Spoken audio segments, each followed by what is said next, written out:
What's up, YouTube? HP here.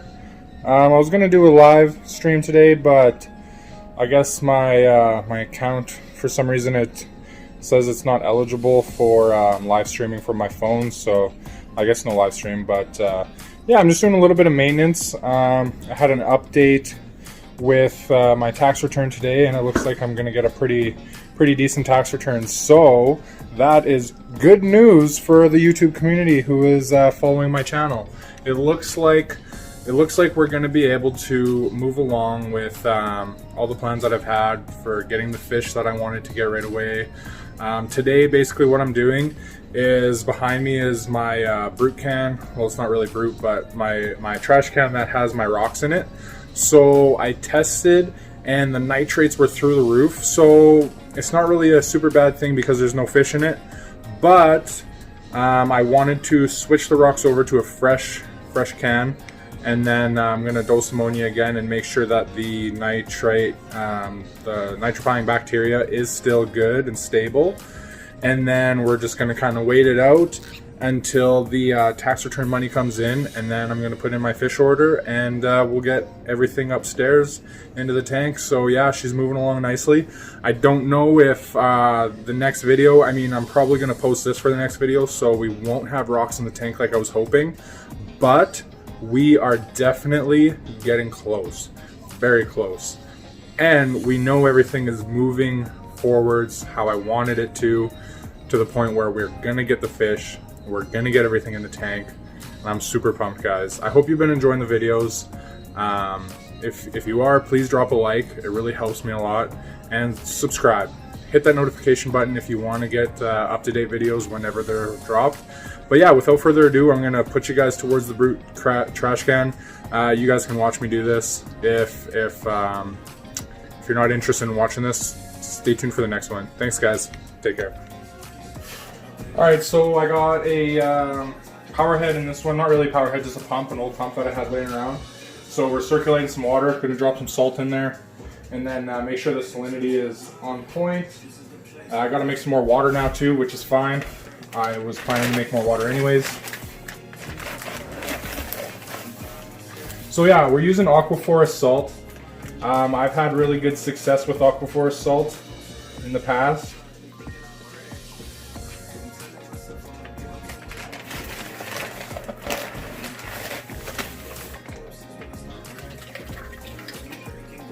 Alright, we're going to mix this up and check it.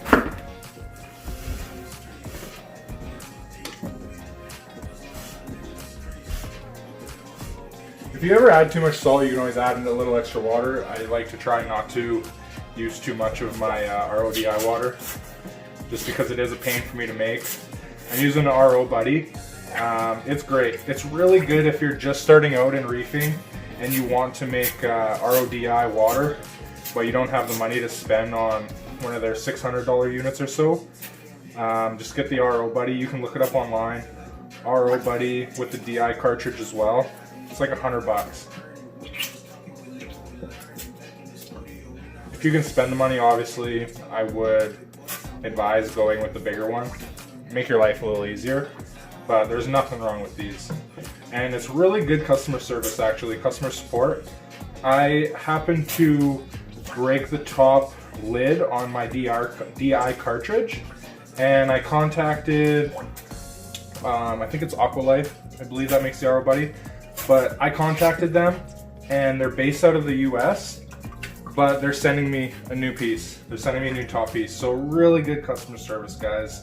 I really highly recommend, especially if you're a beginner, grab yourself an RO Buddy. It's $100, and it's gonna pay itself off, honestly, because the water quality that you're gonna get from having that deionization cartridge and making perfectly clean water with nothing in it at all, your corals are gonna be happy, your fish are gonna be happy, your tank is gonna be healthier, so really it pays for itself. And it's a lot better than going to the store and buying RODI water from your local fish store, in my opinion. It's gonna save you money that way in the long run. Alright, let's check this. Yeah, and really they don't take up very much space either. Like, mine's just right under my sink, and I just screw it into my sink whenever I want to use it. I think my wife doesn't really like it that much.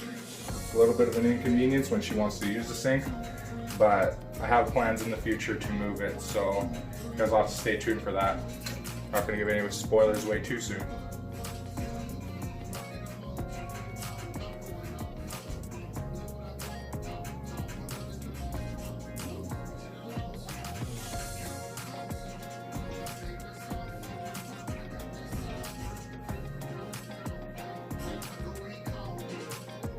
Alright. Dang it.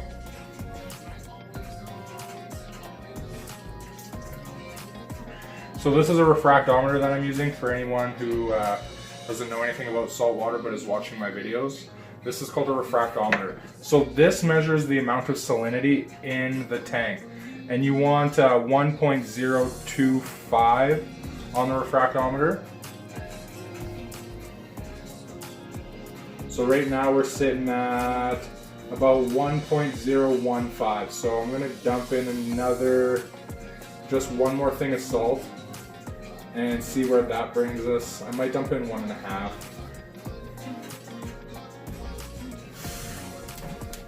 And every time I use it, I always like to wipe it off right after. That way you don't get any salt residue buildup and get inaccurate readings. And for anybody who does have one of these, you can buy the solution for it to calibrate it, the calibration solution. I do have some, but you can also just use RODI water. So there's another good thing about having an RODI unit. The solution's not very expensive though, so I have some. I use it. I honestly don't use it too often. When I'm just trying to do a quick check, I just use RODI water because I have it readily available. Alright, we're gonna drop in one more half. Hopefully that didn't bring us up too high.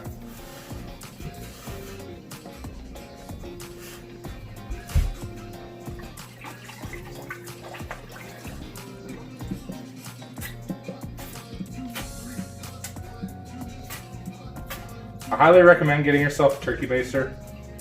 I use this thing for so much.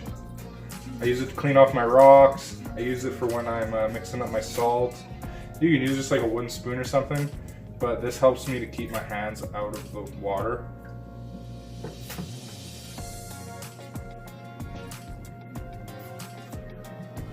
And it's so much easier when you have a power head or an old pump in here, because the water's circulating already.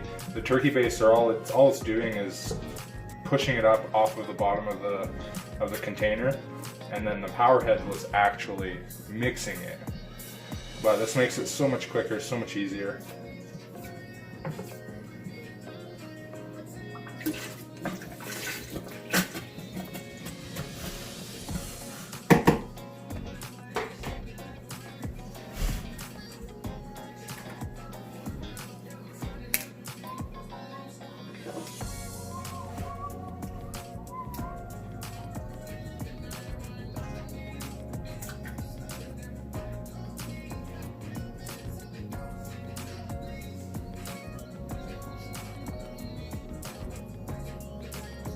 Perfect. It's literally like right on 1.025, maybe a tiny bit over, but I don't think it is. It's literally right where you want it. Beautiful. And in my last video when we were talking about curing rocks, you can put this in at 0.015, and it'll keep that nitrifying bacteria alive. But since I'm so close to switching everything over to the tank, and I literally have another full bucket of salt upstairs, I figured why not just put it right to what I'm going to have my tank at. And there's also nothing wrong with you should look into hyposalinity for when you're getting new fish. It helps prevent ick and whatnot. But definitely do your own research for that. I am no professional. I just offer advice based on things that I've learned and stuff that I've looked up from all my research into salt water. So I'm going to switch these rocks over.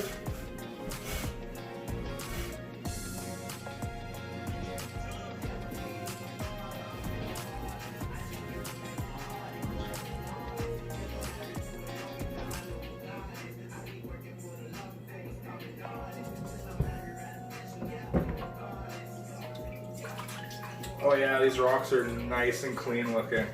Man, I can't wait to get this tank going.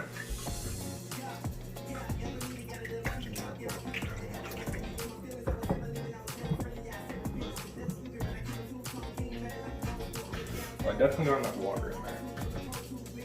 I was a little worried that I wouldn't have enough water, but there is definitely enough.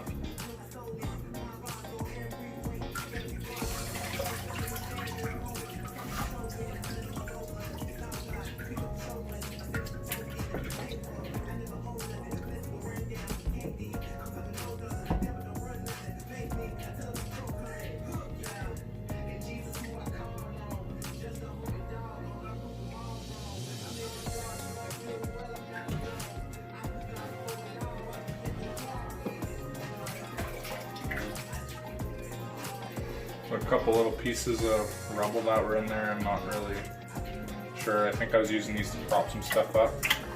Just drop them back in there. This water is a little cold, but I think the bacteria will be okay. Awesome. Well, thanks for watching, guys. I know it's a little bit more of a boring video. I just wanted to give you guys a quick update on kind of what's going on, what I'm doing. I wanted to do a live stream, but just the way she goes sometimes. But yeah, I hope you guys are enjoying. Stay tuned for the next stuff coming up here. I don't know how long it's going to take for us to get the fish and whatnot, but it's coming, and we know it's coming. So I'm really excited. Thanks, guys. Take care. Bye.